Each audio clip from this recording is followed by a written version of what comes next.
9 octobre 2022. La première édition du JP Sport a lieu et en compte un succès monstre avec plus de 40 000 personnes sur place et 1 million de viewers sur Twitch. L'événement organisé par Squeezie était un des plus gros events organisés en 2022 et à la fin de l'event, on voulait tous une seconde édition. L'annonce officielle arrivera en mai 2023 que le GP Explorer 2 aura lieu le 9 septembre 2023 toujours au circuit Bugatti au Mans. Et après des mois d'attente, le jour J est enfin arrivé. Et comme pour la première édition, j'ai eu la chance de pouvoir aller sur place et assister au GP2. Et après l'événement, j'ai comme pour la première édition commencé à bosser sur le débrief. Pendant un mois, j'ai regardé toutes les vidéos que les participants ont sorties après l'event, mais aussi le live d'11 heures d'un coup en une seule journée. Et j'avais pour objectif de sortir la vidéo un mois après l'event. Et comme pour la première édition, j'ai mis le projet de côté jusqu'à le reprendre il y a quelques jours avant que la vidéo sorte. Et aujourd'hui, après des mois de travail, je suis fier de vous sortir cette vidéo, l'histoire du GPS Power 2. Installez-vous confortablement et bon visage à tous.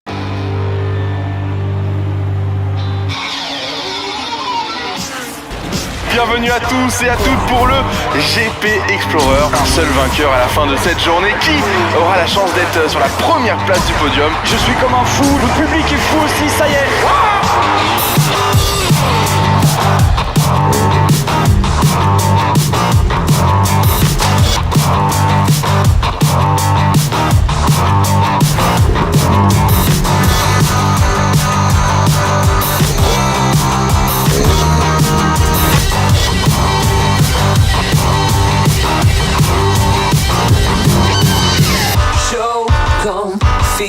Dance, she's just a girl trying to give you a hand. And all of time, the clock is ticking out, a hurry to blow the key. In the studio, she's lying in his house. This was a flight of studio. In the studio, she's lying in his house. This was a flight of studio. In the studio, she's lying in his house. This was a flight of studio. In the studio, it's about to come out because she's on me.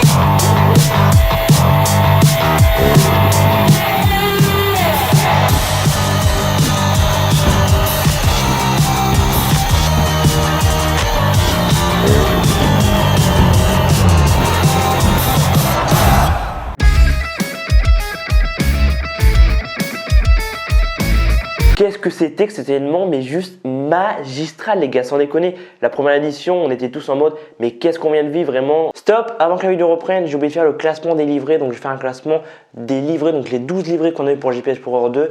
En 12e position, c'est l'écurie Crunchyroll. Franchement, moi, j'aime pas du tout la livrée. Franchement, j'ai du mal. Après, je soutenais pas énorme l'écurie. Billy, je regarde un petit peu, mais pas trop. Kekra, je connaissais pas du tout. Donc, ouais, je trouve que la Crunchyroll, c'est la moins jolie du GPS Power 2. Ensuite, en 11e position, la Cupra, donc avec Bagheera et Horty. Elle est pas non plus dégueu, mais j'ai l'impression que c'est un peu la même livrée que l'édition 2022, donc avec Zari et Domingo. Donc ouais, je suis pas hyper fan des couleurs et tout de la livrée. Je sais pas, c'est pas une livrée que je me suis dit waouh, elle est magnifique. En 10e position, la Rhino Shield, donc avec Magla et Seb. Elle est pas mal, mais je préfère les combinaisons. En vrai, les combinaisons, elles déchirent de fou, comme vous voyez sur les photos. Je trouve que les combinaisons, elles déchirent de fou. Mais la livrée, ouais, je suis pas. Elle est pas dégueu, mais il y aurait eu moyen de faire un truc un peu, toi, comme la combinaison. Je sais pas, la combinaison, je la trouve hyper stylée. Mais ouais, la livrée en soi, je la trouve pas tellement belle, donc un peu dommage. En même position, la Samsung, donc avec SCH et Sosomanes, elle est pas dégueu encore une fois. Elle est plutôt jolie, mais c'est vrai que les autres écuries devant, franchement, elles sont juste incroyables. Donc ouais, la Samsung de SCH et Sosomanes, je la mets en 9e position. Ensuite, en 8e position, la Wargaming, donc de Amixem et Etienne Moustache. Je trouve qu'elle est plutôt jolie. En 7e position, la Subway donc de Mr V et donc Théo Juice. Je trouve que les combinaisons, elles sont incroyables. Franchement, les combinaisons, elles tuent de fou. Mais la livrée, ouais, encore une fois, je trouve que devant, il y a des livrées un peu plus jolies. C'est pas la plus moche, franchement, parce qu'en vrai, je trouve que 7e place, c'est plutôt bien. Mais ouais, je trouve que devant, il y a des livrées, encore une fois, beaucoup plus belles. 6e place, la Alpine de GC et Théodore. Franchement, je trouve qu'elle est magnifique. Mais encore une fois, j'aime répéter, mais je trouve que devant, il y a vraiment des livrées qui sont plus jolies. Je trouve qu'elle n'est pas dégueu. Je trouve les combinaisons incroyables. Je trouve les couleurs incroyables. Et voilà, on a un peu le rose de Alpine, toi, en Formule 1. Mais j'avoue que j'aime bien. Franchement, j'aime bien, mais c'est pas la plus belle. En 5e place, j'ai mis la NordVPN donc de Sylvain et de Pierre. Je trouve qu'elle est moins belle que l'édition 2022. L'édition 2022, je trouve que franchement, il y avait un truc qui la rendait magnifique. Là, je trouve qu'elle est jolie, mais ouais, il manque un petit truc par rapport à celle de l'édition 2022. Je crois que l'édition 2022, il y avait moins de blanc. Et là, je sais pas, je suis un peu moins fan de la livrée. Mais bon, 5e place, c'est quand même une très belle place, je trouve, pour la NordVPN. En 4e place, la Overwatch 2 donc de Le Bouzeux et Catsup, je la trouve juste magnifique. Le bleu et blanc mélangé, je le trouve incroyable au niveau des pontons, au niveau du halo. Et puis la combinaison, je la trouve quand même assez bien. Voilà, au niveau des épaules, on a du bleu et du blanc comme la livrée de la monoplace. En 3e place, j'ai mis la Racer by Alpine donc de Malonza et des Piello. Je trouve qu'elle mérite sa place sur le podium parce que je la trouve beaucoup plus belle par rapport à l'Alpine de Théodore et JC. La combinaison, pareil, elle est juste mais incroyable et je trouve vraiment les couleurs, le rouge, le bleu foncé et le A de Alpine sur le capot moteur en blanc. Franchement, je trouve que ça rend hyper bien et c'est pour ça que je l'ai mis en 3e position. Ensuite, en 2e position, ça a été très serré et j'ai mis Gentleman, donc l'écurie de Squeezie et Gotaga. Je trouve que en rose, elle rend vachement mieux. À la base, elle devait être comme les combinaisons, donc en noir, mais ils se sont rendus compte que, voilà, avant l'événement, que pendant la diffusion et tout, ça allait pas trop se voir. Enfin, ça rendait pas très bien niveau diffusion et tout. Mais j'avoue que la Gentleman en rose, ouais, franchement, elle rend hyper bien. Je pense qu'ils auraient gardé la Gentleman en noir. Je pense qu'en vrai, j'aurais pas mis en 2e place. Je pense que j'aurais peut-être plus mis. Ouais, je pense que je l'aurais mis en 8e position. Juste devant la mouve, tu vois. Je pense que ouais, en noir, la Gentleman, j'étais pas hyper fan, tu vois. Je pense qu'il y a beaucoup de personnes comme moi qui n'étaient pas hyper fan. Mais en rose, je pense que tout le monde est d'accord. La Gentleman en rose, elle était incroyable, elle était sublime. En première place, j'ai mis donc la mouve et la mouve. Mais les gars, elle est juste incroyable, ce vert. Et le noir au niveau des pontons, les combinaisons, franchement, pour moi, c'est les plus belles combinaisons. Mais je sais pas, je trouve que la mouve, elle égale quelque chose. Et c'est vrai que le rendu en piste, en caméra, à la diffusion et tout, enfin en vidéo et tout, franchement, je trouve qu'elle rend hyper bien la move. Après, j'avoue, c'est les que je shootais le jour de l'événement. J'avais la casquette comme j'ai actuellement, j'avais le t-shirt, j'avais le drapeau. Donc, ouais, c'est vrai que c'est un peu normal que ce soit en première place, que ce soit sur place ou sur Twitch. On était en mode vraiment, on avait des étoiles plein les yeux parce que c'était la première fois qu'un aussi gros event au niveau de YouTube était organisé. La première fois qu'on était tous réunis pour voir nos créateurs de contenu. Et du coup, on était en mode comment la seconde édition pourra être mieux. Alors certes, la course n'était pas non plus parfaite, mais ça, j'en parlerai dans le débrief de la course dans quelques secondes. Là, je vais un peu parler de l'événement en globalité, ce qui s'est passé, le record sur Twitch, etc. Et ensuite, je parlerai des essais libres, de la qualif et de la course. Donc pour commencer déjà, le record de l'édition 2022 était battu puisque en 2022, je crois qu'ils avaient fait 1 million de viewers, 1,1 au plus gros pic. Et là, juste avant la course, le record était battu avec 1,3 million de viewers comme vous voyez sur la photo actuellement. Donc là pour l'instant c'est le record au niveau du Twitch français. Je crois que le record mondial, je sais plus il est combien, mais je vais mettre une photo au niveau des records sur Twitch de viewers. Et c'est vrai que pour l'instant Squeezie avec le GP Explorer a le record au niveau de la France. Le moment où le record a été battu, je me rappelle, on était au niveau de la ligne droite, c'était juste avant la course. Je vais vous mettre une vidéo de l'ambiance quand Wogby annonce le record battu. Parce qu'avant c'était Amine qui l'avait avec son événement 11 All Star. Il avait battu le record du GP Explorer par rapport à l'édition 2022. Et du coup Wogby l'annonce et je vous mets la vidéo, vraiment l'ambiance de la tribune, elle était incroyable. C'était juste avant la course. Et vraiment, on était tous hyper contents.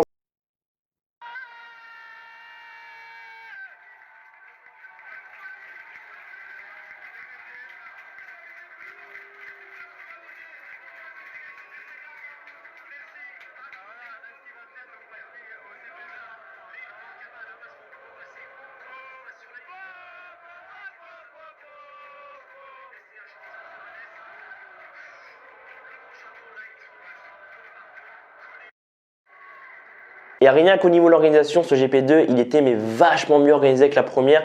Moi, la première édition, j'avais mangé que un donut. Vraiment, c'était assez le bordel au niveau de la nourriture, au niveau des toilettes aussi, c'était assez le bordel pour la première édition. Là, GP2, vraiment, ils ont entendu ce qui allait pas par rapport à la première. Et vraiment, au niveau des fast-food, au niveau des stands de nourriture, au niveau des boissons, et au niveau des toilettes, c'était vachement mieux géré parce que à chaque coin du circuit, tu avais un truc pour manger. Et vraiment, tout le long de la journée, si tu avais la dalle, tu pouvais manger, tu pouvais aller boire. Alors, au niveau des toilettes, c'est vrai que c'était assez le bordel. Il y avait quand même un peu de file d'attente. Et même après l'événement, j'ai vu un peu les critiques qu'au niveau des toilettes, c'était un peu le bordel. Mais ouais, vraiment, tu avais vraiment un mieux au niveau organisation. Et ça fait vachement plaisir qu'ils sont arrivés à faire un truc vraiment vachement mieux au niveau qualité, tu vois, par rapport à la première. Donc, j'espère que la troisième édition, si c'est une troisième édition, ça sera pareil, tu vois, vraiment. J'étais vraiment hyper surpris qu'il y avait autant de stands de nourriture. Vraiment, la première édition, c'était vraiment un bordel monstre pour se trouver à manger. Franchement, bravo à Squeezie et son équipe parce qu'ils ont géré de fou au niveau de leur gars pour le GP2. Et ensuite, il faut parler, les gars, de Esteban Ocon, Pierre Gasly, Victor Martin et Théo Pourchaire. On avait des Formule 2. Bien évidemment, c'est pas une course, hein, pour ceux qui se demandent ce qui se passe. C'est du show, de l'exhibition. Ils sont là, ils ont envie de profiter aussi de l'événement. Voilà, ils nous font un très joli dos de front. Oh, c'est génial de pouvoir voir ça sur Twitch. Des Formule 1, vu que moi je suis la Formule 1, la F2 et toutes les catégories inférieures, de voir Théo Pourchaire, Victor Martins avec les F2 et de voir Esteban Ocon et Pierre Gasly avec une Formule 1 de 2012, enfin deux Formule 1 du coup de 2012, vu que les deux ont roulé sur le circuit Bugatti donc le 9 septembre dernier. Vraiment de re-entendre les moteurs de 2012. Ah, le plaisir que c'était. C'est d'aller encore plus loin, c'est d'aller encore plus vite, parce que cette fois-ci, on a deux Formule 1 qui vont vous faire un tour du feu de Dieu, piloté par ce qui se fait de mieux au niveau des pilotes français. Du bruit pour Esteban Ocon et Pierre Gasly. Wouh! On peut rien faire de mieux, profitez-en, Yannick Abetto, faites-nous vibrer, écoutez-moi ce moteur, c'est ce qui se fait de mieux dans cette discipline. Laissez vraiment profiter, excusez-nous pour tout à l'heure, mais c'est vrai que j'étais emballé. On est sur des F1 de 2012, ce sont des V8 de 750 chevaux, pilotés par ce qui se fait de mieux. C'est ce qui se fait de mieux en France. Esteban Ocon, Pierre Gasly, allez, pour vos oreilles et pour vos yeux. Profitez!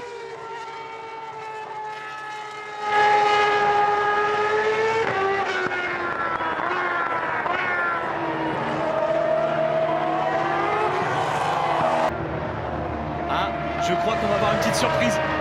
Je crois qu'on va avoir une petite surprise. Qu'est-ce qui va se passer? Oh! C'est le donut. C'est le donut. C'est une tradition dans le sport automobile pour les shows. C'est le donut, c'est le beignet. Ça régale. Ah, c'est sûr, hein. C'est sûr. Ah non, c'est sûr.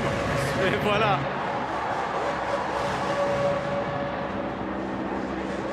Oh, le Bugatti, faites du bruit! Faites du bruit! Parce que maintenant les moteurs, bon, ils sont quand même incroyables en Formule 1, mais c'est pas le même bruit, tu vois, vraiment la sonorité, elle était mais incroyable. Et de voir aussi Théo Pourchaire, Victor Martins, vraiment j'avais des étoiles plein les yeux, j'étais en mode mais c'est quoi ce truc vraiment? Ils ont ramené des Formule 1, ils ont ramené Esteban Ocon et Pierre Gasly, deux pilotes de Formule 1 qui sont actuellement en Formule 1 avec Alpine. Ils ont ramené aussi Victor Martins et Théo Pourchaire qui était en Formule 2 en 2022. Et Théo Pourchaire ensuite en fin d'année était champion de la F2. Donc ouais, vraiment c'était mais incroyable aussi. GMK avec ses voitures, vraiment il avait amené Inoxtag et Ragnar Le Breton. Vraiment c'était un truc de fou. Vraiment, je m'attendais à un événement beaucoup plus dingue que la première édition. Et puis c'est vrai qu'on avait eu des rumeurs comme quoi Esteban Ocon et Pierre Gasly allaient être présents lors de l'événement. Mais vraiment c'était un truc de fou. Vraiment. Les donuts qu'ils ont fait sur l'année d'arrivée, vraiment, mais c'était. Vraiment, j'oublierai pas. Vraiment, je pense qu'on avait tous des étoiles plein les yeux. On était en mode, mais qu'est-ce qu'on est en train de vivre? Vraiment, de ramener des Formule 1, de ramener des pilotes de Formule 1 et de ramener des Formule 2, mais c'était magistral, les gars. C'était juste magnifique. C'était de toute beauté. Vous l'avez vu juste avant avec le générique, mais je voulais quand même parler des anciens participants et des nouveaux. Donc, au niveau des anciens, vous le voyez actuellement à l'écran avec la photo.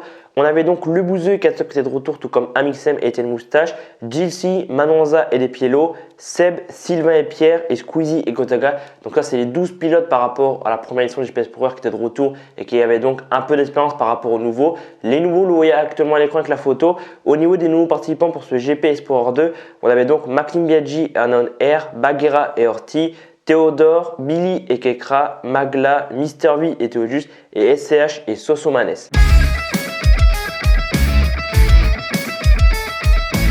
Comme vous l'avez vu, on va commencer par parler des essais libres parce que c'est comme ça que la journée a commencé. Même si bon, avant on avait la présentation des pilotes qui est sortie des stands et tout, comme j'ai mis dans l'intro épique. On va commencer donc par les essais libres. On avait donc deux groupes de 12 pour les 24 participants. On avait donc essais libres 1, essais libres 2. Pour les essais libres 1, le premier groupe a vu donc Sylvain finir en première position devant Etienne Moustache, Despiello, Le Bouzeux, Manon Lanza, Anan R, Katsop, Maxime Biaggi, Squeezie, Sosomanes et Gotaga. Le groupe 2 a donc vu SCH finir en première position devant Amixem, Seb, Gilsi, Théodore, Théodus, Billy, Baguera, Mister V, Kekra, Magla et Orti. Ensuite, on est passé aux essais libres 2. Pour le groupe 1, on avait donc Despiello en première place devant Le Bouzeux, Sylvain, Etienne Moustache, Maxime Biaggi, Katsop, Manon Lanza Pierre, Squeezie, Anon Air, Gotaga, Sosomanes. Et pour le groupe 2 DDC Libre 2, on a donc Sosomanes qui a fini en première position devant Amixem, SCH, Jilcy, Théodore, Mr V, Seb, Kekra, Theodrus, Magla, Billy, Bagheera et Horty. Donc voilà le classement des essais libres 1 et essais libres 2 pour les essais libres qui ont donc eu lieu de 9h à 11h. Et comme l'année dernière, les pilotes se sont remis un peu dans le jus pour les qualifications en après-midi. Et je peux vous dire que les qualifications, comme vous le savez, elles ont été assez agitées. Et donc maintenant, on passe aux qualifications. Qui a pris la pole? Quels étaient les résultats des qualifications pour ceux qui sont passés à côté de ce GP Explorer numéro 2?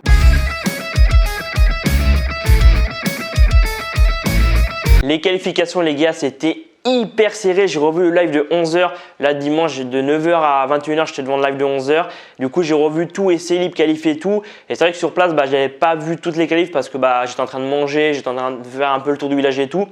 Et c'est vrai que les qualifs, par rapport à l'année dernière, vraiment, tu avais une tension, tu étais en mode est-ce que Despilo va reprendre la pole, est-ce que Sylvain va prendre la pole, est-ce que le Bouzeux va venir surprendre ou est-ce que l'équipe Move derrière va arriver à surprendre ou d'autres vont arriver à surprendre.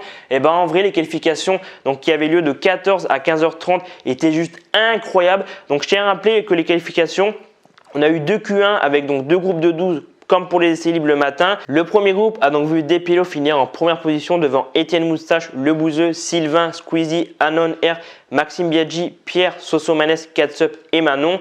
Le second groupe en Q1 a donc vu SH finir en première position devant Gotaga, Théodore, Mr V, Jilcy, Seb, Theodrus, Bagheera, Billy, Kekra, Magla et Horty. Et donc à la fin de cette Q1, on a donc eu les éliminés et eux qui ne passeraient pas en Q2.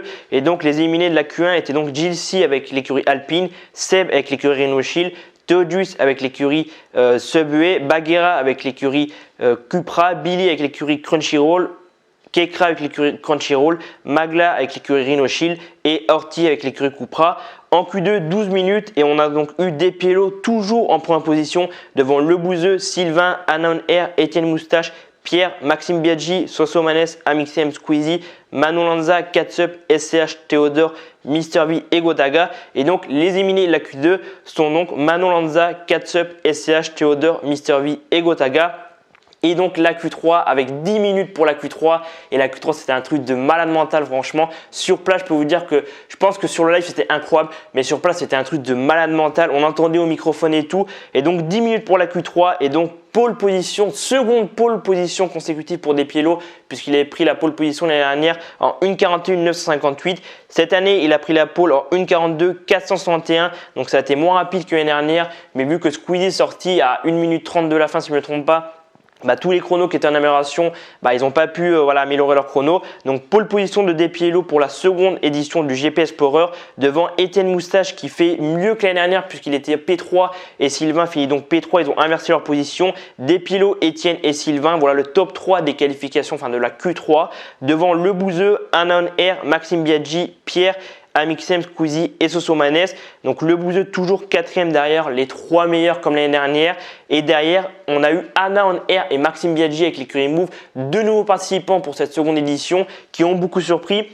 Et comme vous le voyez derrière, moi je soutenais Maxime Biaggi et Anon Air, j'avais la casquette, le drapeau et le t-shirt. Et en vrai, c'est vrai que je savais que Anon Air allait bien performer parce que à Beers, elle est vraiment dans l'automobile, elle est fan automobile et je sentais qu'elle allait faire un top 10. Maxime Biaggi, j'étais assez surpris parce que dans les vlogs, on voyait que il déconnecte Jilcy et tout, c'était vraiment eux qui mettaient l'humour et tout dans les vlogs et je m'attendais pas à ce qu'il fasse P6. Il y a Anna qui disait ouais, on va viser le top titre constructeur, on va viser le titre constructeur et j'étais en mode ça va être difficile avec Despilo, Pierre, Étienne, Sylvain, Le Bouzeux, Catsup. Je me suis dit bon, je pense que Villebrequin ou Alpine vont être champions, mais c'est vrai que quand ils ont fait P5 et P6, j'étais en mode ah ouais, franchement très très fort. Ensuite, Pierre, juste derrière l'écurie Move. Amixem, grosse performance comme on a vu dans le vlog de Amixem. L'année dernière, il était P20 si je ne me trompe pas. Cette année, il a fait P8. Donc une grosse amélioration là de Amixem. Vraiment, il voulait acheter le titre constructeur avec Étienne. Au final, il fait P8 en qualif. Squeezie encore dans le top 10 par rapport à l'année dernière. L'année dernière, il était aussi dans le top 10 en Q3. Même si il était P10 en Q3, il sort, il se met dans le bac à gravier. Il y a beaucoup de pilotes qui sont en amélioration. Fin de Q2, je veux dire plutôt. Il était vraiment pas loin d'être éliminé en Q2. Finalement, Catsup n'est pas arrivé à passer et tout. Mais vraiment, quand on voit les écarts, je vous mets les chronos actuellement à l'écran. Ouais, vraiment, c'était hyper serré. Vraiment, ça jouait pour quelques dixièmes de seconde.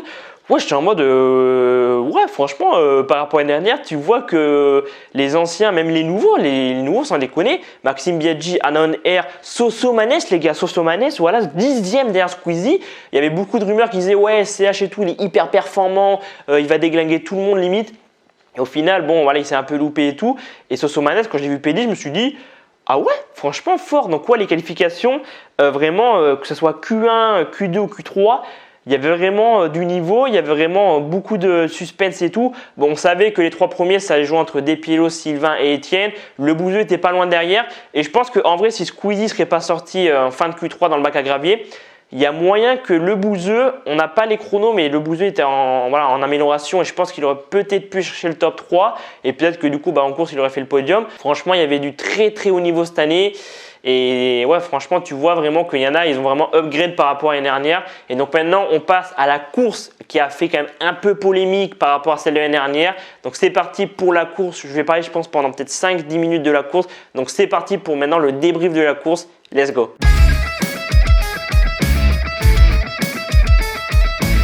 Au niveau de la grille de départ, qu'est-ce que ça donne? Alors en 24e position, on trouve donc Horty, 23e place pour Magla, 29e position pour Kekra, 21e place pour Billy, 20e place pour Baguera, 19e place pour Theodjus, 18e place pour Seb, 17e place pour JC, 16e place pour Gotaga, 15e place pour Mr V, 14e place pour Théodore, 13e place pour SCH, 12e place pour Catsup, 11e place pour Manon Lanza.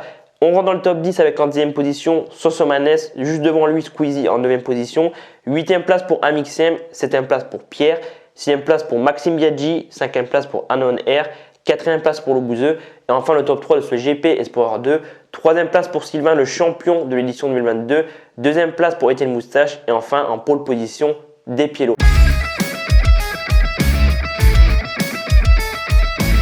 Cette course du GPS Power 2, vous le savez, elle a fait beaucoup polémique en raison de l'accident malheureusement entre Manon Anzac qui était donc de l'écurie Racer Alpine et Maxime Biaggi qui était de l'écurie Mou. Je vais quand même un peu en parler, pas non plus trop longtemps parce que moi j'ai eu beaucoup de critiques sur les réseaux après l'événement que la course vraiment elle était nulle à chier par rapport à la première édition. Alors certes la première édition on avait eu quand même de beaux dépassements, de belles batailles et puis vraiment ce qui avait animé la course c'était la bataille entre Despiello et Sylvain pour la victoire et finalement Sylvain s'était imposé avec l'écurie NordVPN devant Despiello qui à l'époque avait l'écurie Goscaro. Et du coup, il y a beaucoup de personnes qui ont dit que la course vraiment, elle était nulle et tout. Moi, j'ai revu la course et c'est vrai que l'incident serait à enlever beaucoup de tours et peut-être qu'on aurait eu une course plus animée. Mais quand la course a repris, vraiment, on a eu de belles batailles derrière. Je vais revenir après. Là, d'abord, je vais revenir sur l'accident entre Manonza et Maxime Biaggi. Donc, qu'est-ce qui a amené l'accident? Quelles sont les circonstances de l'accident? Donc, Maxime Biaggi, il s'est lancé en P6 et donc au premier tour, il va sortir et traverser le bac au chemin au bœuf au virage 7. Et donc à ce moment-là, il n'est plus 6e, il est 9e, il a perdu 3 places. Donc là, il est en perte de vitesse, comme vous le voyez actuellement. Et donc Manon, elle se dit, il y a peut-être opportunité de passer. Elle va tenter, malheureusement, on sait tout ce qui va se passer. Elle va accrocher Maxime Biaggi. Donc Maxime Biaggi va partir un peu dans le bac à gravier. Et Manon, elle va partir tout droit. Donc la safety car du tour 2 au tour 6. Au 6e tour, drapeau rouge. Donc là, on est un peu inquiet parce que vous voyez à travers les images qui sont en train de défiler, Maxime Biaggi est sorti de la voiture et vraiment, il est dégoûté. Vraiment, on a de la peine pour lui parce qu'il était bien classé, il aurait fait, je pense, une grande course. Malheureusement, ça arrive, c'est un accident de course et ça arrive dans toutes les catégories, que ce soit en Formule 1, F2 ou voilà, dans toutes les catégories du sport automobile. C'est un accident de course, ça peut arriver pour tout le monde et je tiens à rappeler que ce n'est pas des pilotes professionnels, c'est des pilotes amateurs. Et ça peut arriver à n'importe qui pendant ce GP Explorer numéro 2. Donc là, on est quand même assez inquiet parce que Manon, on ne la voit pas sortir de la voiture. On voit des draps autour de sa voiture. Donc on est en mode qu'est-ce qui se passe? Et même tous ceux qui étaient présents, on l'a vu via leur vlog après le GP Explorer 2, ils étaient tous inquiets parce que eux, ils enchaînaient les tours, tour 2, tour 3, tour 4, tour 5 avant le drapeau rouge au 6e tour. Et du coup, ils voient un drap autour de la voiture de Manon, donc ils sont assez inquiets. Au final, on a eu des nouvelles un peu après comme quoi elle était à l'hôpital et tout. Et donc au 6e tour, drapeau rouge et la course reprend donc au 7e tour. Et donc du 7e au 15e tour, la course reprend. Et c'est vrai que Despiello, assez rapidement, il s'est échappé donc avec sa voiture Racer Alpine. Il a fait, comme on dit, voilà, c'est ce qui a été dit pendant l'événement et même après. Vraiment, Despiello a fait une Verstappen, il s'est échappé. Et Sylvain, il n'a jamais été en mesure de l'inquiéter à part au départ. Mais du coup, Despiello a eu sa revanche de l'édition 2022. Il s'est donc imposé dans cette édition 2023 du GP Explorer.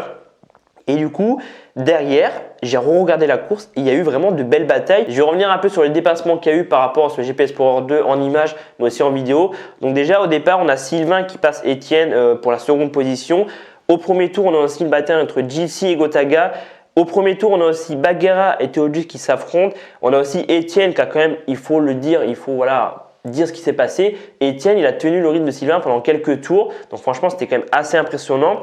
On a aussi une bataille entre Mr V et Gotaga du tour 9 au tour 11 avant que Gotaga s'impose sur Mr V. On a eu une bataille aussi entre Billy et Seb pour la 15e place. Au final, il y a Billy qui est passé au 14e tour. On a eu aussi une bataille pour la P5 entre Anna, Pierre, Squeezie et Amixem. Au tour 9, on a Théodus qui a passé Baguera. Au tour 10, on a aussi Théodus qui a bataillé avec Seb.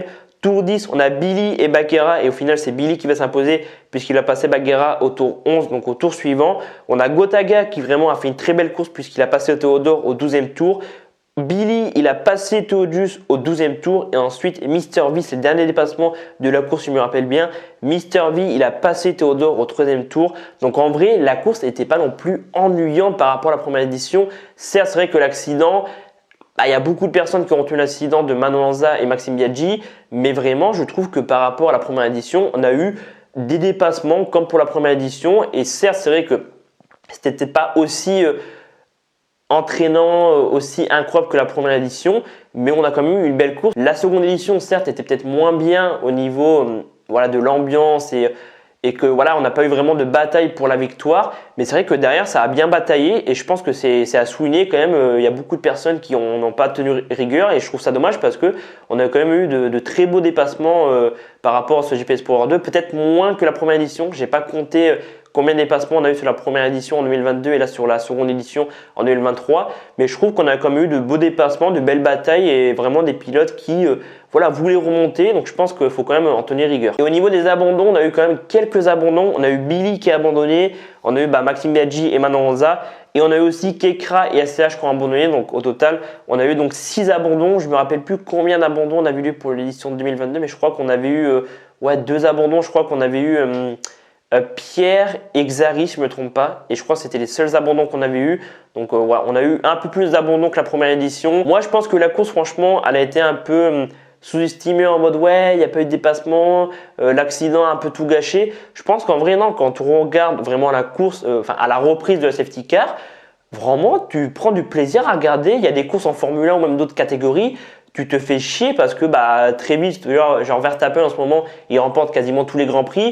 Et il y a des grands prix, tu vois, ils sont moins passionnants que d'autres. Il s'est passé tellement de choses pendant ce GP2 que j'oublie sûrement des choses. Mais pour moi, les choses à retenir, c'est vraiment la Formule 1. Donc avec Esteban Ocon et Pierre Gasly, vraiment, c'était juste incroyable quand tu es fan de Formule 1 depuis des années, de voir des pilotes que tu suis depuis des années avec des F1 plus 2012. Vraiment, c'était incroyable. Aussi de voir les F2 des Théo Pourchaire, Victor Martin, c'était incroyable. Et c'était assez inattendu, les F2. Je savais que les Formule 1, c'était un peu un secret de polichinelle, tu vois, on savait qu'ils allaient être là, mais les F2 c'était assez inattendu. Ensuite, GMK qui fait monter des invités dans ses voitures, c'était aussi assez incroyable. Après, il s'est passé plein de choses aussi, j'oublie sûrement des choses incroyables, mais vraiment, en globalité, il y avait plein de choses dans le village. Vraiment, il y avait des stands de fou, il y avait un stand Canal+, tu pouvais commenter des courses assez marquantes comme le Grand Prix TI 2020 quand Gasly a gagné son Grand Prix.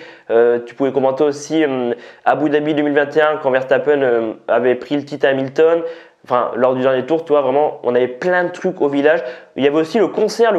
Moi, le concert, j'y ai un peu assisté. Je crois qu'il y avait PLK et après, je me rappelle plus des 2 autres, mais je me rappelle qu'on était allé voir et vraiment, c'était blindé. Je pense qu'en vrai, fallait y être dès le début, tu vois. Je pense que dès la fin de l'événement, fallait être taille dans la zone concert et nous, malheureusement, on n'est pas allé. On est un peu resté dans le village et pendant le concert, on a été voir et ensuite on est retourné dans le village et du coup on a eu un peu des cadeaux, tu vois, de stand vu que c'était un peu la fin de l'événement. Comme beaucoup de personnes, on a eu droit à des lots, tu vois, c'était la fin donc ils donnaient les trucs gratuitement. On a pu voir aussi un peu les participants, ils sortaient de l'hospitalité du GP, on a pu prendre des photos, parler un peu avec eux. Donc franchement, moi j'ai préféré faire ça, tu vois, aller dans le village, un peu voir les participants et un peu leur parler. Parce que vraiment, le village était vraiment hyper vide. Vraiment le soir après la course, tout le monde était dans la zone concert et du coup au niveau de l'hospitalité, il y avait vraiment peu de monde au niveau du village, donc c'était vraiment cool de pouvoir être vraiment plus tranquille, de pouvoir parler avec les gens et tout. Vraiment, moi j'ai préféré faire ça personnellement. Après, je pense que ceux qui étaient dans un concert ont kiffé de fou. Moi, je suis resté, je pense, on est resté 5-10 minutes dans le concert parce que voilà, on voulait voir un peu ce que ça donnait, mais au final, je me suis dit, au bout d'un moment, bon, allez, on y va, on retourne dans le village et tout. Après, j'ai vu qu'il y avait eu des malaises aussi au niveau des tribunes, parce que le problème, c'était vu que tu avais accès libre aux tribunes, tu vois, tu pouvais te placer où tu voulais. Bon, je me rappelle qu'au niveau de la tribune principale, vraiment, tout le monde était un peu entassé et du coup, il y a eu des malaises et tout. Donc, je pense qu'il y avait peut-être un peu trop de personnes, peut-être que 60 000 personnes par rapport aux 40 000 de la première édition. Peut-être quand j'étais 20 000 personnes, c'était peut-être un peu trop, mais d'un côté, ça a permis à beaucoup de gens qui n'avaient pas pu assister à la première édition de voir la seconde édition.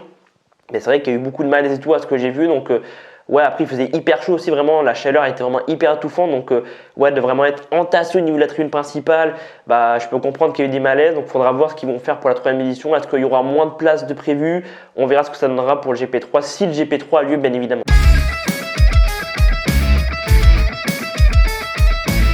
Évidemment, c'est la question que tout le monde se pose, est-ce qu'on aura un GP Espoir 3? Actuellement, quand je tourne cette prise, on est en mai 2024 et on n'a toujours pas d'annonce. Je ne pense pas qu'on aura un GP3 cette année en 2024. Rappelez-vous qu'à la fin de la première édition, donc en 2022, Squeezie avait fait un live sur Twitch. Il avait dit, si on fait une seconde édition, on fait une troisième édition et vraiment on fera un truc incroyable, encore mieux que les deux premières. J'ai des idées de fou pour la troisième édition.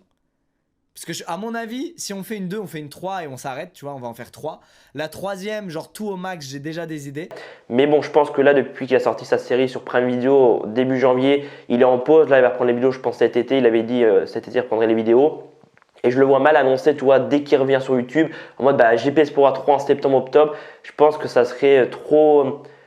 annoncer ça un mois ou deux avant, tu vois, ça serait… Ouais, ça serait trop tendu niveau timing, je pense. Je pense qu'on aura un GPS Power 3 parce qu'il l'avait annoncé. J'ai mené un peu mon enquête par rapport à ce GPS Power 3 et apparemment le stand 10h, le jour de l'événement, il mettait le matin « Gagne tes places pour le GPS Power 3 l'année prochaine ». Très vite, ils ont enlevé ce message, donc on ne sait pas trop pourquoi. Mais dans le groupe Discord, il y a eu quelques messages et tout. Du coup, j'ai pris des screenshots et tout. Donc, il y avait le stand 10h qui apparemment proposait des places, enfin faisait gagner des places pour le GPS Power 3. Mais après, j'ai pas vu de témoignage sur le groupe Discord ou sur Internet par rapport à que des gens aient gagné des places pour le GPS Power 3. Ensuite, via le groupe Discord aussi, j'ai vu qu'un commissaire, si je ne me trompe pas, disait qu'apparemment Squeezie et son équipe a signé un contrat de 3 ans avec le circuit Bugatti au Mans. Et donc du coup, ça annonçait potentiellement une troisième édition. Mais il disait que c'était pas obligatoirement 3 ans de suite, ça pouvait être 2 ans de suite et ensuite 1 an de pause et ensuite revenir 1 an après, toi, donc l'année prochaine en 2025. Et enfin, dernière chose que j'ai trouvé par rapport au GPS Power 3, il y a quelques jours, j'étais sur TikTok, je suis tombé sur un TikTok du début de l'année qui disait oui, on est en avril et on n'a toujours pas d'annonce par rapport au GPS Power 3. Et j'étais dans les commentaires, il y a certains qui disent qu'apparemment il y aurait une embrouille entre le circuit, donc entre le circuit Bugatti, donc l'ACO, Squeezie, son équipe. Il y aurait une embrouille apparemment, donc on ne sait pas trop pourquoi. Enfin, c'est ce que j'ai trouvé. Après, je dis pas que c'est vrai, mais je suis tombé dessus il y a quelques jours, donc je me suis dit coïncidence ou pas coïncidence, c'est bizarre. Je suis en train de me finir, tu vois, le débrief, l'histoire du GPS Power numéro 2, et je tombe là-dessus, donc je voulais en parler. Mais je pense qu'on n'aura pas de troisième édition cette année. Je pense que si on est troisième édition, ce sera plus l'année prochaine. Comme vous voyez actuellement sur la photo, il y avait eu à la fin de l'édition des déclarations comme quoi les 3 premiers devaient être au 24 heures du monde à une voiture. Ensuite qu'ils allaient préparer un troisième GPS Power mais sous une forme différente et tout. Donc pour l'instant on n'a pas de nouvelles, mais je pense qu'on aura, j'espère en tout cas, un troisième GPS Power pour bien finir. Mais c'est vrai qu'avec ce qui s'est passé par rapport au crash entre Manon Lanza et Maxime Biaggi, peut-être que ça refroidit Squeezie et tout parce que comme j'ai dit avant, il a fait vraiment un truc pour nous rassembler, pour qu'on les voit tous et que vraiment on se réunisse tous ensemble et tout, qu'on assiste à un événement tous ensemble. Et je pense que toutes les critiques qu'il y a eu, l'harcèlement qu'il y a eu avec Manon, je pense que ça a peut-être un peu refroidi Squeezie pour le moment et que c'est pas sa priorité de faire un GPS Power 3. Après, il faut se dire que ça a demandé beaucoup d'énergie de faire la première édition. La seconde édition, ça a demandé encore plus d'énergie. Ils ont direct enchaîné tout avec le GPS Power 2, donc je pense que là, la pause depuis janvier leur a fait du grand bien, même s'ils ont pris les tournages avec quelques semaines et que Squeezie va revenir cet été. Je pense qu'en vrai, le GPS Power 3, ça sera pas cette année, ce serait étonnant, tu vois, que dès qu'il revient sur YouTube, il annonce en mode, septembre, octobre ou novembre, GPS Power 3. Je pense qu'en vrai, on aura plus un GP3 l'année prochaine. Après, il faudra voir sous quelle forme. Est-ce qu'ils vont rester avec les Formule 4 ou est-ce qu'ils vont passer au F3? Et la F2, ça me paraît compliqué, mais peut-être les F3 ou les Formules Renault, parce qu'à la base, ils devaient faire ça avec les Formules Renault. Finalement, ils ont fait ça avec les F4, avec donc la FFSA et tout. Donc, il faudra voir ce que ça donne. Dites-moi ce que vous en pensez. Est-ce que vous pensez qu'on aura un GPS Power 3 ou est-ce que vous pensez que le crash entre Manon Lanza et Maxime Biaggi, ça refroidit Squeezie son équipe? Dites-moi ça en commentaire. J'ai envie de savoir un peu votre avis par rapport au GPS Power numéro 3.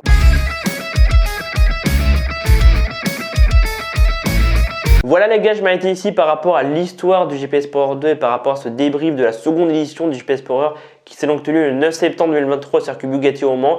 Je suis très content de enfin sortir cette vidéo parce que vraiment j'ai commencé la vidéo en octobre et vraiment de enfin la sortir, je suis vraiment hyper content. Comme la première édition, j'ai sorti la vidéo au mois de mai avec quelques semaines d'avance parce que la première édition, j'avais sorti je crois la vidéo le 26 mai, donc fin du mois de mai. Et vraiment, je suis très content parce que là, j'ai enfin finalisé un projet que j'avais en tête depuis plusieurs mois, plusieurs semaines et je vais enfin pouvoir me focaliser sur d'autres projets qui me tiennent beaucoup à cœur. Donc j'espère que cette vidéo, ce débrief, cette vidéo, l'histoire de JP Sport 2 vous aura plu. Dites-moi en commentaire ce que vous avez pensé. Est-ce que vous avez trouvé que c'était mieux fait par rapport à la première édition et qu'est-ce que vous avez pensé vous de cette seconde édition? Pour toutes les personnes qui étaient sur place, est-ce que vous avez ressenti une amélioration au niveau voilà, de l'organisation et tout? Dites-moi ça en commentaire et dites-moi aussi en commentaire est-ce que vous pensez qu'on aura droit à une troisième édition. Et moi je m'arrête ici les gars du coup pour cette vidéo et donc cette nouvelle émission Let's Talk About It. C'était Alban. Prenez soin de vous les gars, à très vite. Me again, junk in your Benz, driving home under the